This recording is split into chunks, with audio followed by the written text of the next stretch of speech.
Hold on, let me move to my office really quick.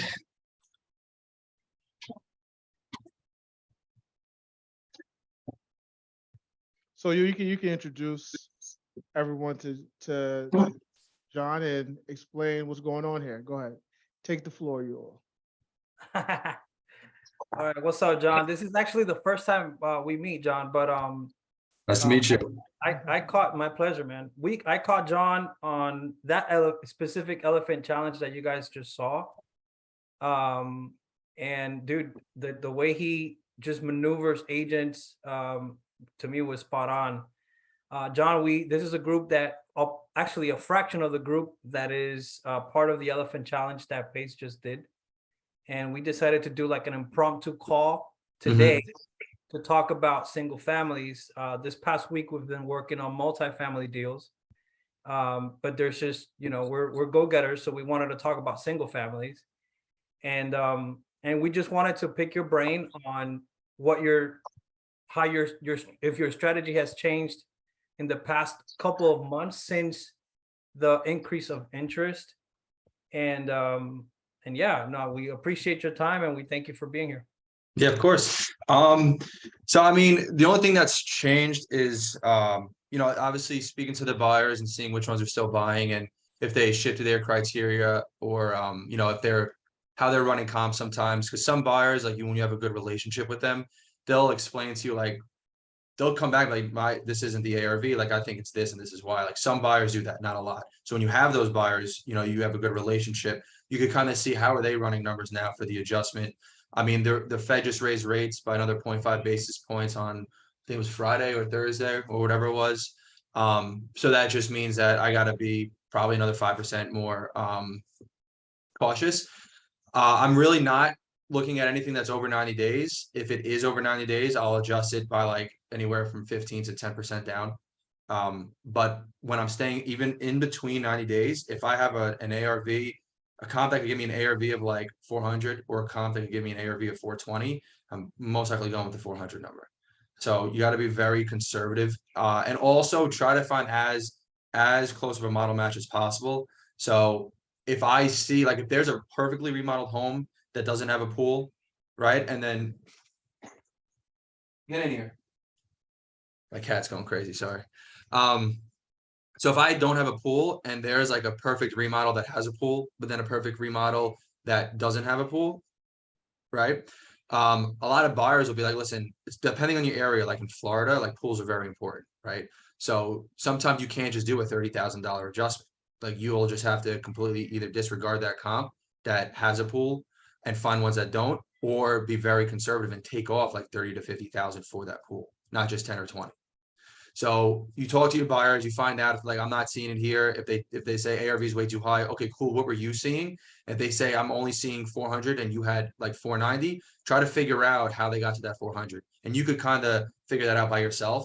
But it's going to be very important to speak to your buyers, see how they're running their numbers, where are they buying at right now. They could give you a formula if like, oh, I'm buying at like 80% less this, less that, less that. But another easier way to do that is if you have privy, just like do market research for the last 60 days, find all the recently sold properties that were flipped, and then what percentage they were bought at. And you could easily see that on privy, just by looking at the solds from like, let's just say November 1st until like today. And then look for those ones that look like flips. You could see because they were just bought in 2022, and then see what percentage of ARV they bought in. And you could also tell like in those zip codes, like there are some zip codes that are just not desirable. Like if I'm in Tampa and I just looked at 500 flips and not one flip was in 33613, well, what does that tell you? That's not a desirable zip code. So getting really understanding about your market, the percentages for each zip codes, the where your buyers are buying at, that's going to be super important. So having those conversations, that's how I'm adjusting. I'm just having more conversations and looking at more data. Recent data. Got it. So when you add the 15%, or when you deduct that 50%, that's coming from November on, or December maybe? No, so I always comp on Zillow. So I'll always start off with 90 days, and then I'll look at everything that's sold within the last 90 days. I don't really adjust those down 10 or 5%. If it's in September, if it's closer to like if by tomorrow, it's gonna be day 91, I'll adjust it. So Got if it's like within like that week where it's about to be day 91, plus, I'll adjust it. But if it just sold in like December or November, I'm not gonna take off that percentage. But with this new raise in rates, if I'm in September, even in the beginning of October, I might take a 5% adjustment. Okay. So, but before I do that, I'll send out an ARV, and if I get like feedback from buyers, like, no, your ARV is not not that conservative anymore with that new recent raise in rates. All right, cool. Now I know I gotta adjust it. So I'll keep the higher ARV in that 90 days first, so I could get some properties, and then once I get that feedback, that's when I'll make my adjustments as well. So I listen to the buyers, listen to what they're saying, and then I also keep track of all the properties that I've wholesaled out and see when they sold, was I right with my ARV too? Because then you could, hey, you did a good job. You reach out to that buyer again, you build that relationship with them again too. So you maintain those relationships. Right, because I have heard, I don't know if it was from you, but I have heard, get to know your customer. I mean, your buyer is your Yeah. customer. Yeah. So you do your research on who's purchasing in what area. You give them a call. It's like, hey, I may have, or I'm looking, I have a couple of properties in this area. What are you looking for exactly?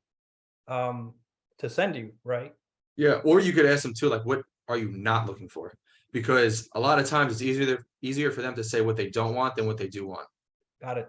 Because if they're like, I buy everything, okay, cool. So if I send you a house from 1910, no, I don't buy anything that's older than 1940. Okay, as opposed to them saying I buy anything from 1940, a lot of times it's like, hey, send me anything. All right, cool. Is there anything you don't want me to send you? Is there anything you don't Yeah, like? that's It's good. easier to say that. You know what I mean? Like if you ask somebody, what food do you like? They could rattle it off for days. But if you say, well, what food do you not like? It's easier that way to like limit what they don't like than what they do.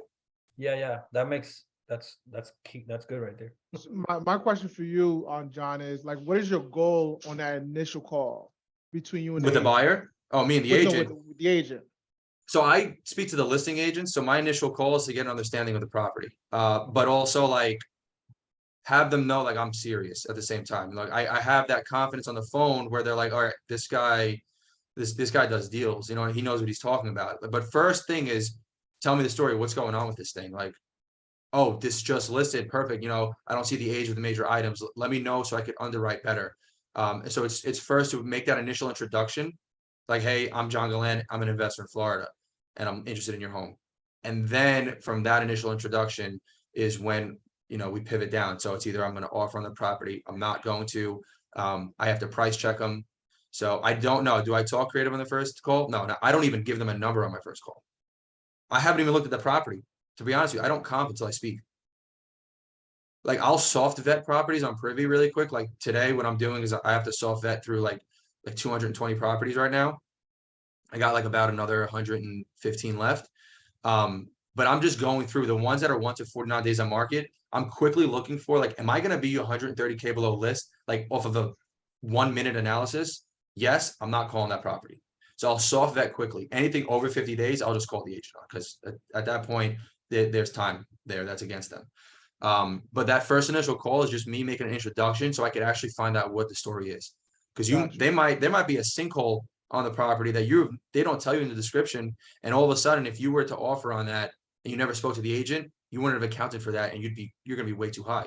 Or you might find out that the roof is 15 years old, the HVAC is 20, and the water heater is like, 6, but you just ran it as a cosmetic, not knowing you had to replace a roof in the HVAC. So I always have those initial calls. I've seen the way you soft vet. I know you posted you did a post on one of sorry, your, my cat is. Laura, stop it. Stop crying. I saw you're doing a 90-day challenge on your Instagram to Yeah. post every day. And I saw that you did a soft vet and you explained it very well. Mhm. But for those that are here that haven't seen you do that, how deep do you soft vet? Like how far into the vetting do you do in order to then later comment? Very, very little. So what I'll do is first I'll find the property. I'll make sure it's not a flip or it's not like I could tell now by looking at the photo. If it's got like 2,000 granite countertops, I guarantee you it's not going to pass my soft vet because they're going to be listed at retail. But if I see a house, I first look at the photos. Okay, does this look like one that is perfect for wholesale? Yeah. All right. Let me click comparables and I'll go down to the comparable section. I'll Like a just Formica counter, like a Formica counter type. yeah, exactly. You'll see it's like I wouldn't move into that house without doing some work to it, Yeah. essentially. So then I'll go down and I do this on Privy. So then I'll go down to the comparable section and I'll quickly just like, because Privy just gives you that big box that's half a mile away, but it sometimes crosses major roads. So I'll just draw my own box and then I'll click all activity. And then I'll just sort it by high price to low price. And I'll see if I am on like, let's say I'm less than 10 days on market. I know generally if I'm under 50K below list, probably won't get that accepted. So I'll just take list price minus 50,000, divide that by the percentage for that area. So if I'm in Tampa, divide that by 0.55, which is cosmetic. So I got to see at least homes sold that would meet the comping criteria in that range. So I'll just quickly look down. Okay, let's say I need to be at 320, right? And I see, okay, there's something that's sold for, 365 and everything else checks out. And it's sold in like, let's just say August. I'll take 10% off of that and I'll see, all right, I'm around there. I'll probably be off of a very quick analysis. I'll probably be between like $60,000 to $50,000 below list price. I'll call that agent. And then I'll actually comp the property. There are times where when I go to comp it, it's completely off. Like my ARV is at list price and my soft vetting was off, but I still made that introduction. But I wouldn't have known that unless I comped it. But I could sometimes tell quickly when I soft vet, like I'm going to be 130K below. If I need to be at 400 and the highest sale in the area is 350, I'm not even wasting my time. You are a pain in the ass, Car. This freaking cat, man. I always had dogs and now I have a cat and they're just curious and she just goes places she's not supposed to be. And she knows it too. She's about to wait, hold on. She's about to knock over all my books. Yeah. Darvin, so he has to head out. He has to do something by 5. I don't know if you want to ask or Yeah, no. I mean, he just dropped a lot of gems already. And we don't want to take up too much of his time. Does anyone else have any questions? I mean, the questions I have, he answered. How much time do you spend on comping these properties? So I comp a lot. So I'm like, wait, so how much time do I spend comping or how much time do I spend soft vetting? Junior, could you elaborate? Yeah, comping. Actually, like once you get all the information that you need, how long does it take for you to comp on that property? I mean, it could take me like 2 minutes sometimes.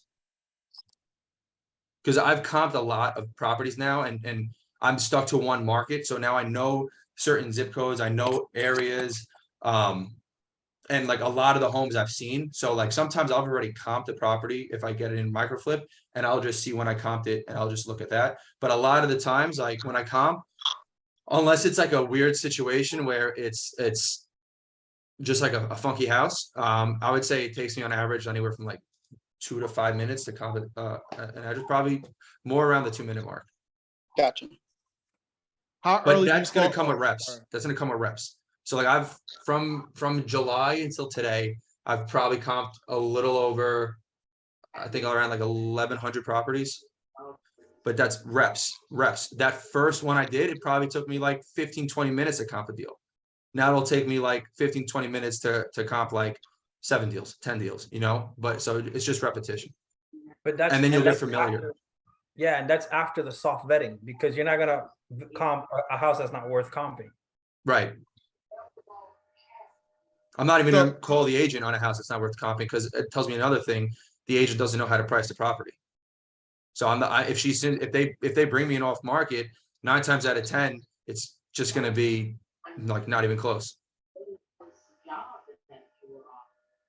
Hey, John, I think you answered this question already, but I just want to make sure. You said you don't make any kind of creative offers or an offer at all the first call? Never. The first call, I don't even make a cash offer. I just get the information and then I say, all right, let me go run some numbers and I'll get back to you on this one. Do you ask, would they be open to terms at least on the first call? Or no, you don't even talk about that. Nope, because if I'm just keep it super simple. Introduction, give me the information, tell me the story. Unless they tell me a certain, like, if they tell me something on that first call that I'm like, that is too perfect to not be creative, I don't bring it up. Like if they're like, yeah, don't bring me any lowball offers, anything under 150 won't work because like they need 150. Oh, why do they need it? Because that's how much they owe and they're in a pre-foreclosure situation. Okay, perfect. Now I'm pivoting the conversation, Got you. you know? Got you. So unless something happens on that first call where I'm like, this is the perfect segue into creative, and I know it's not going to work for cash right now based on this conversation, then I'll do it. But I don't bring up creative until I go and I tell them my cash offer. Got it. Got it. Got it. And that's only if my cash offer is astronomically low. Understood. Then I'll tell them. How early do you call agents? I usually start at like 9 in the morning, and then it pretty much just go till like 5. Weekends? I call weekends. Got it. Now I don't. I have an act team that's calling. On the weekends, I spend my time to like make the business more efficient, figure out which processes and systems I got to clean up and fix, and also figure out which part of my work I want to delegate and how and when I'm going to do it. Got So it's you. more high level stuff now on the weekends, but I would call 7 days a week when I was by myself. Got you. Got you. Victoria, thank you for your answers. I appreciate it. I know you. How I much- know you don't have a lot of time, right? Or What time is it right now? it's 4 o'clock Eastern Standard Time. Yeah, I could stay. I could stay on for another 15 minutes if anybody's got more questions. I'm just like I said. I'm just saw vetting today, and then pretty much tomorrow is strictly for mindset stuff, just all day, and then hit it hard again on Monday. Got you. Got you. Got you. So, specifically in the condition side of the property, like exactly what are you looking for? I know, like, what are the big ticket items that you need to know? Like when I talk to the agent. Yes. So first thing I'll do is before I call the agent, I'll pull up the Zillow listing. And only reason why I do Zillow is because I'm just so familiar with Zillow that I've used it for so long. So I'll quickly look at like the overview. Like, does it tell me anything in the overview? Does it tell me the age of the items already? Does it tell me it's tenant occupied? Does it tell me there's a sinkhole or unpermitted additions or whatever? I ignore like this thing's 5 miles from Disney World. It's great location, beautiful area, 10 minutes from the golf course. Like, I don't care about that right now. That's not what I care about. I'm looking for stuff that's going to help me with underwriting the deal. Then I'll look at like, has there been any price cuts? If so, how much and when? Is it pending or is it for sale? I still call pendings. How many days on market? How many views? How many saves? And then I'll look to see, has it gone pending before? And if so, how many times? So that I look at all that first, and then once I get all that information, I also look at the photos too. Like, does it look like it's vacant? Does it look like it's occupied? Are there any photos at all? And then once I look at that, I already kind of have the idea of how I want this conversation to flow, and then I just call the agent. Got you. Got you. Got you. So there's bullet points, but I don't follow them in a specific order. I go with the flow. Like, I don't follow a script. I'm personally against scripts when it comes to talking to agents, because when you are following the script, when you're speaking to an agent, you're just hearing them, you're not listening. So you're going to miss a lot of stuff. And then the conversation is just not going to flow, and it's going to sound like you're coming off the script, and you can't add your personality. You can't connect with them. You can't even sound confident. Totally agree. Totally agree.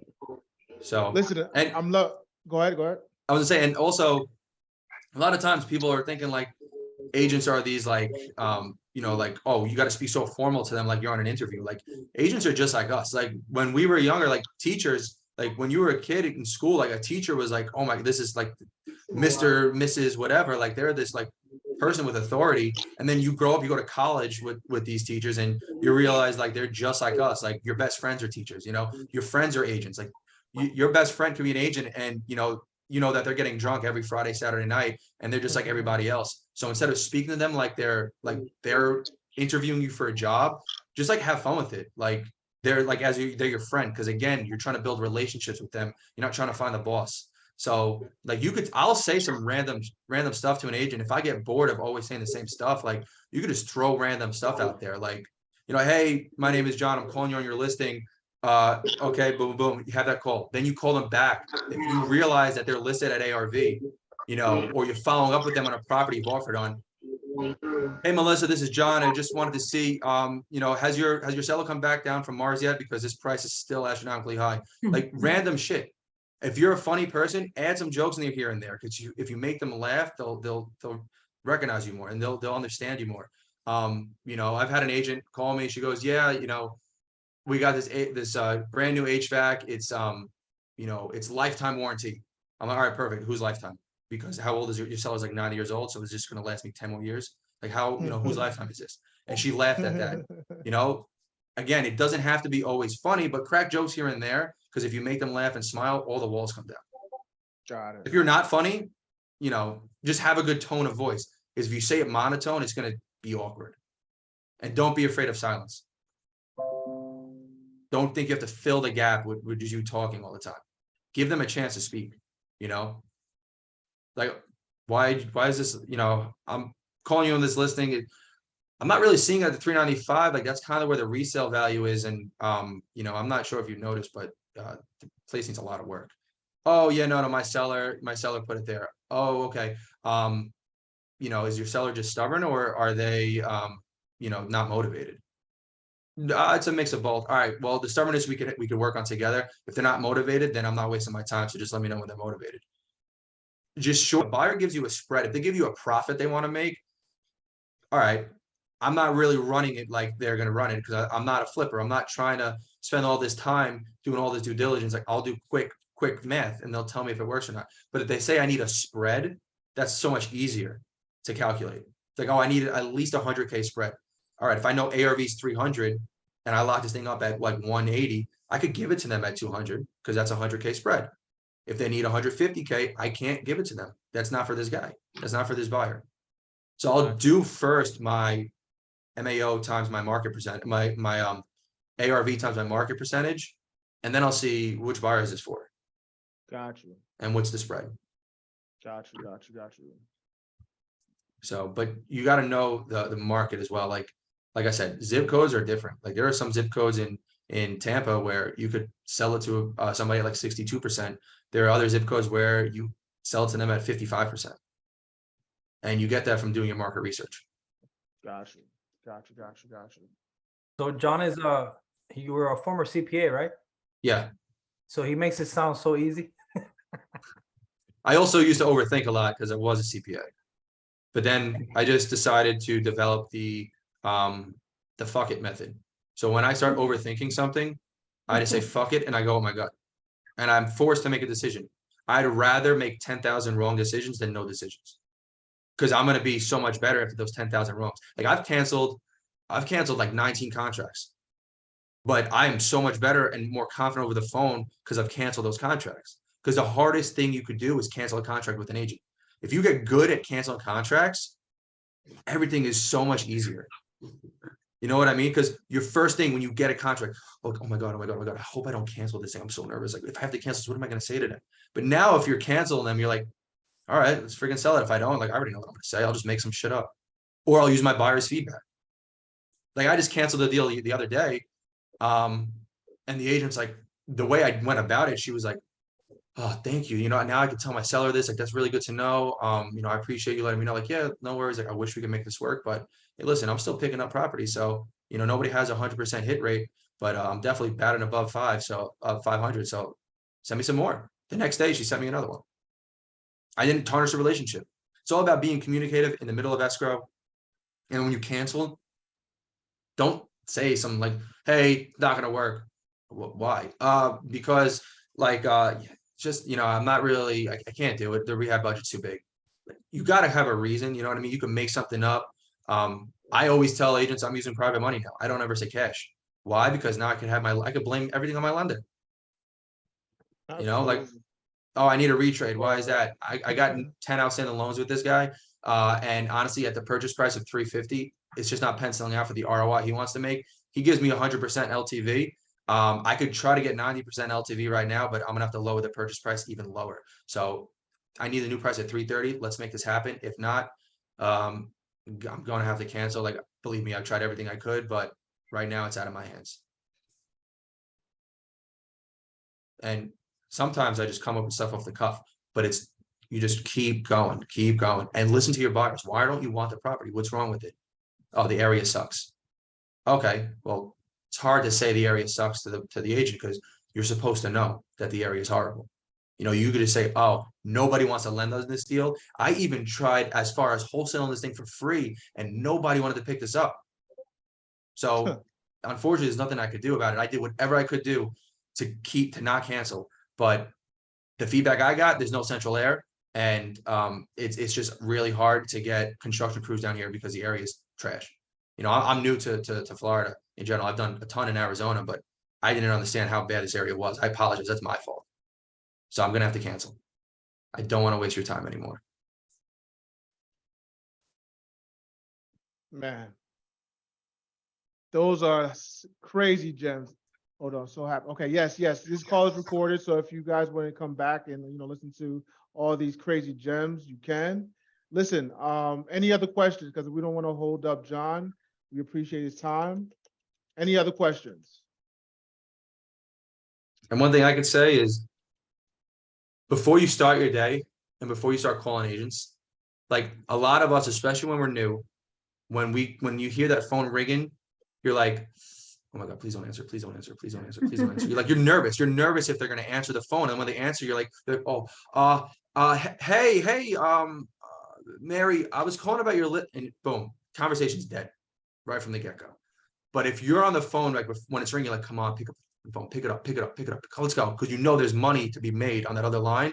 It's different because then when they answer, like, hey, what's going on? You want to sell your house to me? Like, it's that different energy, and it radiates, and that confidence radiates. So when you're nervous about them answering the phone at first, you're going to come up with that nervous energy. So what I started doing before I would call agents, you could just start saying like affirmations to yourself throughout the day, or like, I'm a savage on the phones. Like, I am so good on the phones. Like, I love when agents answer my phones.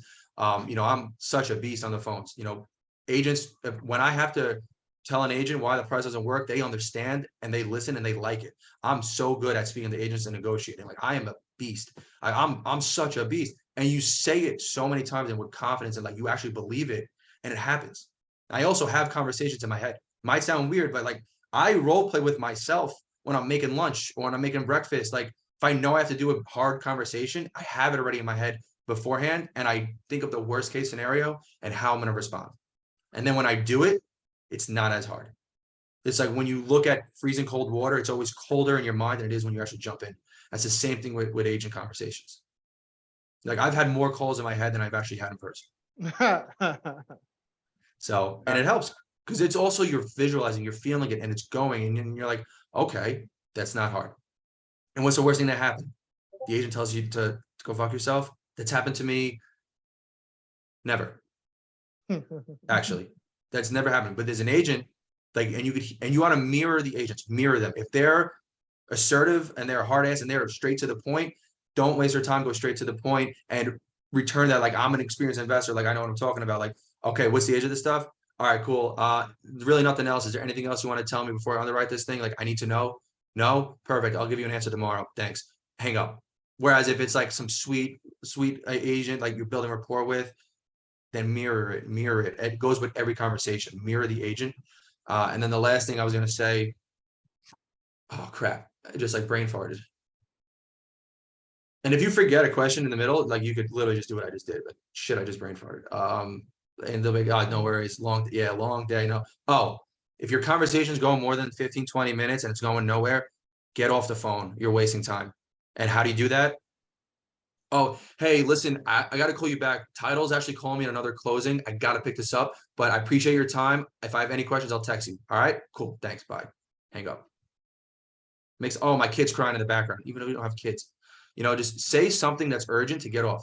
If you're working from home and you have your significant other next to you, tell them to scream your name. John, hey, I got to go. But I really appreciate your time. I'm going to run the numbers. I'll get back to you later. Hang it up. You're wasting time. So if you're 35 minutes in, if this agent's telling you about the new car they're about to buy, the conversation's already done. Build relationships by closing deals, not by having nonsense conversations. Listen, bro, we appreciate you, man. Anytime. If you appreciate what John did for us, man, drop a lot of love in the chat. Drop some fire emojis. Show him some love. And Hell follow me yeah. on IG because I put a lot of content out for brand new wholesalers too.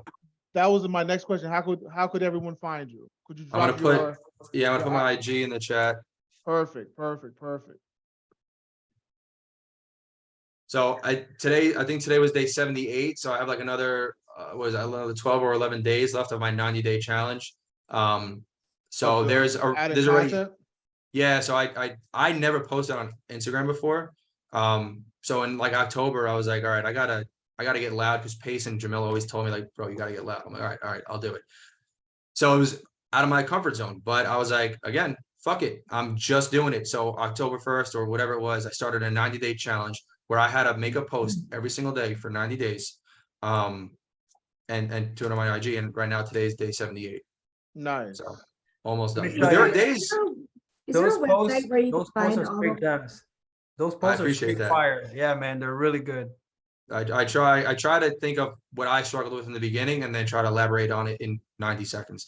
Or however long. It's only 90 seconds. So if it's too long, I try to break it up. is there a website where you can find the wholesale regulations for each state? Or I mean, you could is just like Google, Google's your best friend. it? You can Okay, just so Google there's anything nothing like, big.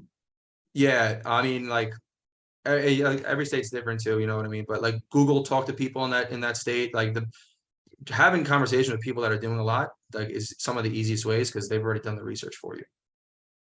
You know, talk to other wholesalers that you know are killing it in that state. Talk to wholesale companies, talk to investors, buyer, like whatever you want, but and also Title Google. companies would be Title, helpful. title companies. I I forgot. How just did I forget want to about those? Google it and have an answer without having to chase it down. Title Like we companies do are the an best. address. Huh? Title companies are the best too. They're not open today. Oh, you need an actual answer today. I was like, I just figured there would be an easy resource. What state? South Dakota. This is not my question and I'm not marketing here. Yeah, no, I don't know about South Dakota, but I guess Google that and was also reach out in like one of the Facebook groups, like, hey guys, question on South Dakota wholesaling laws. Who does deals in South Dakota? is it a pretty broad range of rules and regulations for wholesaling? I mean, I know in Arizona you got to disclose, but like in Florida, there's like, I mean, I just don't wholesale short sales. Right. That's anywhere, honestly. Because you'll go to jail. So it's basically, they just need to know. Somebody's asking me the question and I'm just going, Oh, yeah, I would honestly, if somebody asked me a question, I don't know. I just say I have no idea. This is what I would do if I was to find out the answer to that question. Because again, if it's not another thing too, is you got to spend your time moving the needle to where you got to go. So if you're trying to build something, don't waste your time on doing something that's not going to help you move that needle forward, because then time's the one thing we don't get back. So if someone is like, hey, John, can you help me comp a property in Georgia? I don't work there. This person does. I would connect with them and I keep moving forward. You still help, you still provide value by giving them a resource, but you don't take out days of your time when you're trying to spend it doing something else. So like if you're gonna spend an hour trying to find out an answer for somebody else, but you don't do anything in South Dakota, personally to me, that's a waste of your time that you could be spending more valuable doing something else. So I don't know, I would do this and that. And then if they don't do it, they don't really care that much. yeah. Great You know, advice. because you're Yeah. either committed or you're interested. When you're interested, you do things that are convenient. When you're committed, you do things that are necessary. So if they don't want to take their time out, they're just taking away your time because they don't even care to do it themselves anymore. So Right. that's how you gotta. Great So like, advice. yeah. Thank So you. people ask me questions. I'm like, did you try this? No. All right, well, try that. If you can't figure it out, then let me know. And if they like, yeah, how many people do you speak to? One. Well, I'm not gonna help. I can't help you then because you can't help yourself. So there's no point. I'm gonna waste my time. And I love my time. Thank you. We love Anytime. it, bro. Appreciate you, bro. Thank you for having me on here. It's always fun coming in and discussing real estate. And you know what's funny too? Like I had this feeling when I was doing my comps, like I had a feeling like I was gonna get on and talk to on a Zoom and talk to people. I don't know why. I just had a feeling, but I did. And then I got the text from Yule, and then all of a sudden, here I am.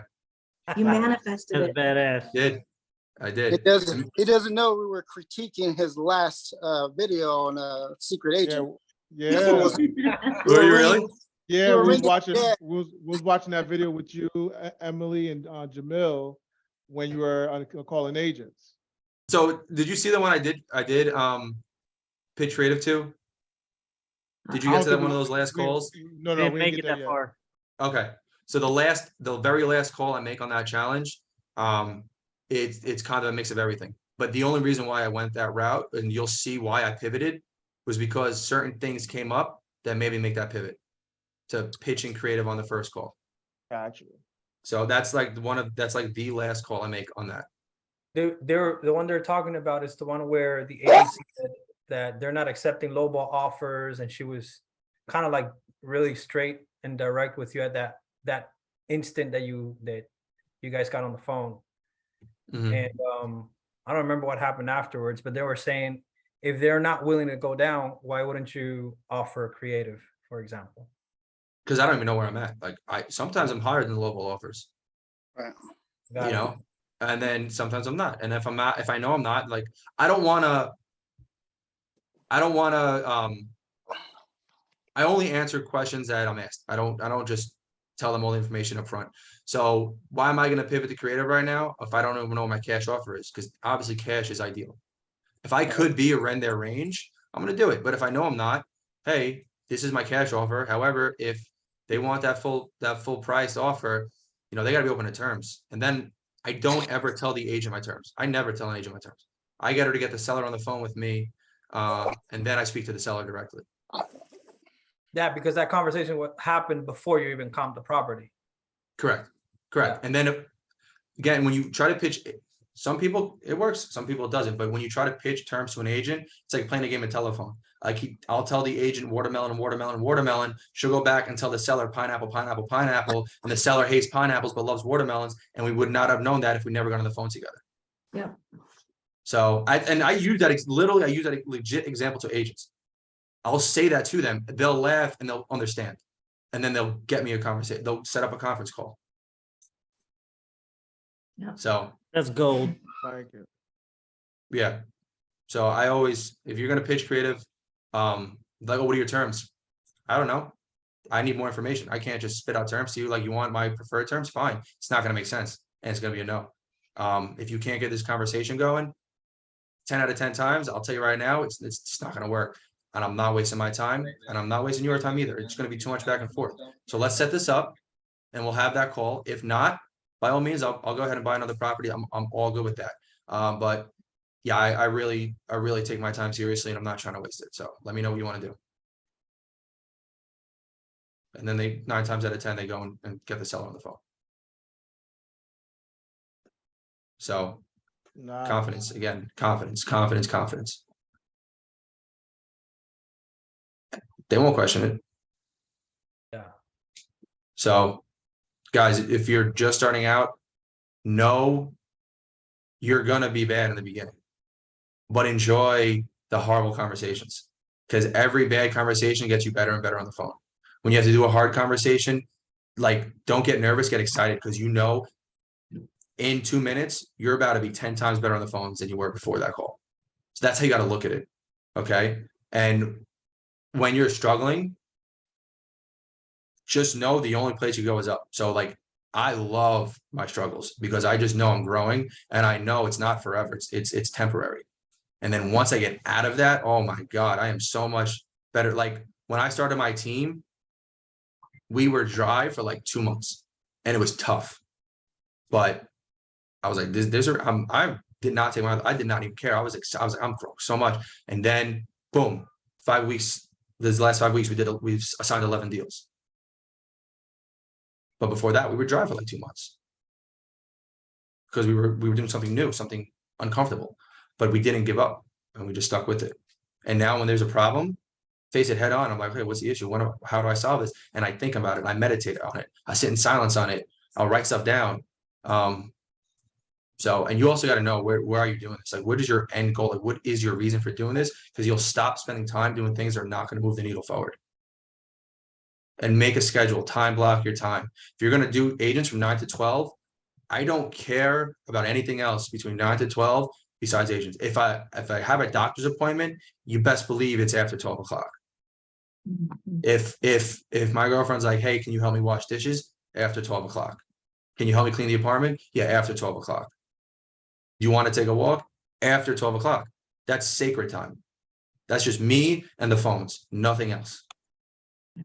I start bleeding, I'm bleeding until 12 o'clock. So sacred time. Do you do your Zoom meetings with your?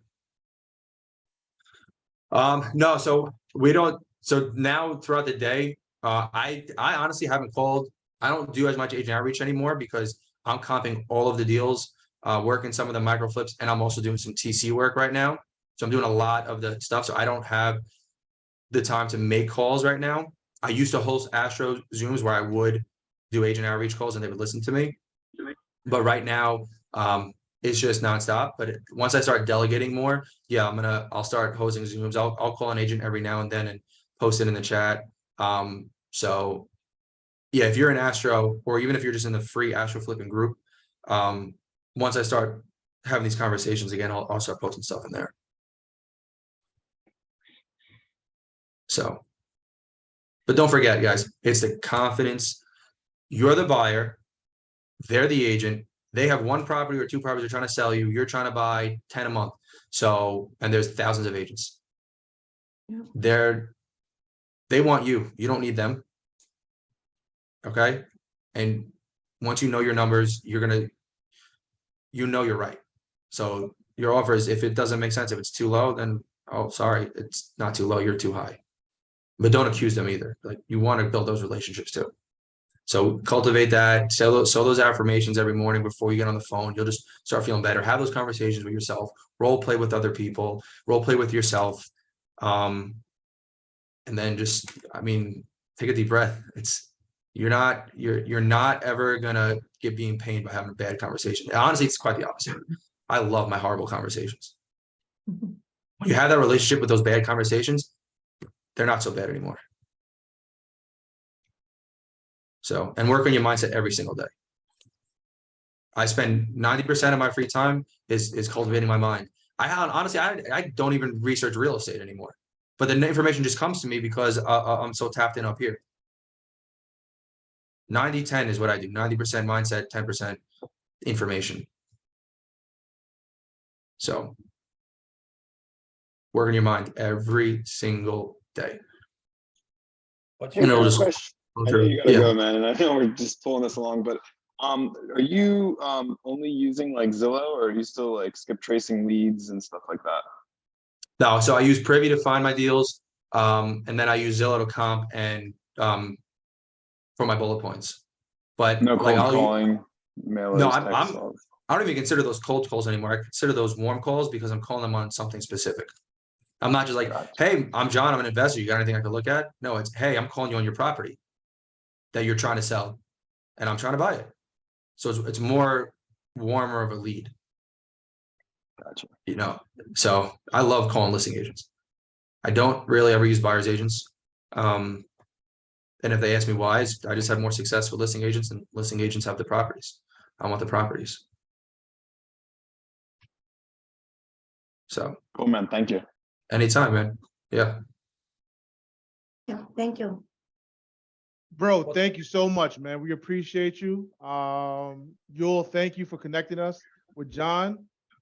Listen, man, whatever you guys need from us, John, we're here to support you as well, bro. If you have some, some YouTube, your Instagram, we'll follow, we'll like, and we'll subscribe. We're here to support you as well, bro. Yes, sir. And I appreciate you. I also just put in the chat, if you have deals in Central Florida, that's the email to send them to. I'll take a look at them and see if we're going to work them. Most of the time I've seen a lot of them. So it's usually best when you're the contract holder, because I get deals all the time. So if you're trying to micro flip, chances are I have seen it, unless it's like really off market direct to seller type stuff, because I have a lot of Astro sending me their deals. So if you get anything locked up in Central Florida, send it to me. I have a buyer that's trying to buy 5 deals a week from us. Perfect. So Once again, show send me some those love deals. to John. And bro, once again, thank you, man. Thank you for having me on here. It's always a blast. Hey, Darvin, Awesome, brother. Appreciate you. We're gonna have to get to that list that I sent over to the team to go through. We might have a whole bunch of single family in there from Tampa. For John. Absolutely. Yeah. Ooh, bring them over. Hey, one Bring it. last thing, John. Yeah. You had mentioned 90% mindset, 10%. What did you say again? 90% mindset and 10%. Information, like Info. information on what I'm learning, not just random information. Like if I'm trying to build my team, I'm researching stuff to scale an operation and build a team. If I'm trying to learn multifamily, I'm researching stuff about multifamily. If I'm trying to wholesale, I'm researching stuff about wholesaling. So it's just not random information. It's whatever information I need at that moment in my life. I got you. And then who would you recommend for mindset, like for anybody in here? Like what kind of? Ed Milet, Joe Dispenza, Tom McCarthy, Colin O'Brady, Les Brown, and then eventually your YouTube algorithm is just going to start. That's all you're going to see. There are times I just scroll through YouTube. I just go like this, and then I stop it, boom, and I watch that video because my whole YouTube is on mindset stuff now. Sweet. And you have that in your read channel, books. on your channel? You have a YouTube channel? I don't have a YouTube channel yet. No. Okay. That's a whole nother thing You I'll need have to to start learn. a But channel, bro. and- I know. Once Yeah. I start delegating more things, I'll start doing that YouTube channel. But IG, I put a lot of stuff on IG. A lot of stuff. Thank you. Yeah, That's you're on the fire, next- bro. You should That's your have next post, bro. That's the ridiculous next post. channel. The What, books that you YouTube? purchased. Books that I purchased. I put my book list on one of my posts, and also a couple of people to follow on mindset on some of the posts. There we And go. also put some clips from some stuff that I watch when I can't think of anything to talk about. So Real it's about being quick, consistent. I want everybody here after this.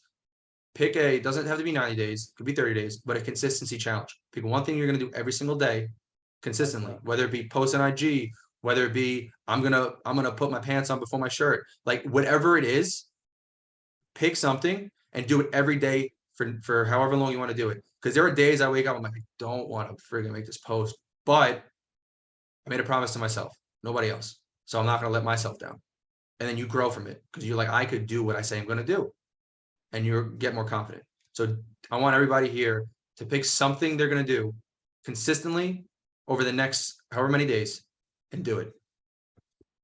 real quick, screenshot the screen, tag John on Facebook, tag him on Instagram, show him some love. Hashtag Elephant All Stars. Once again, bro, thank you, bro.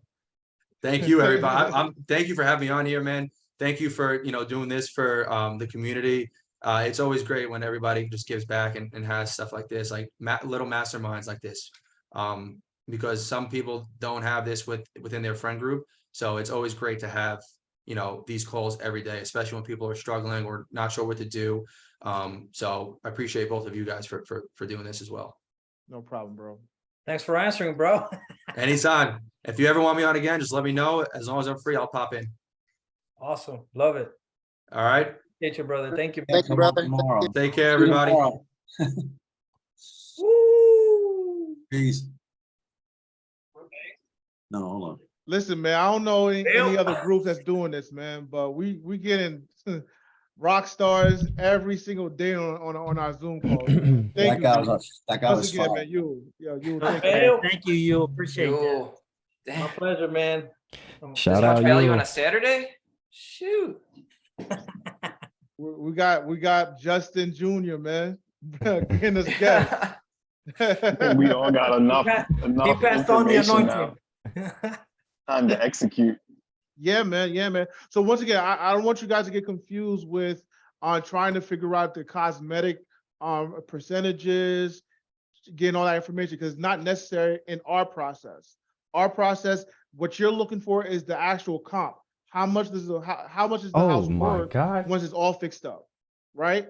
Once you get that information, then we'll do all that grunt work, all that hard work, finding out the repair costs, the MAO, the paperwork to send out to the agent, right? So I just want to make sure that we're on the same page on that as well.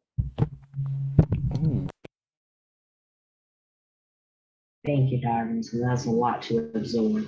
No problem. No problem. You guys want to continue the calls? I'm free. I'm good. Let's do it.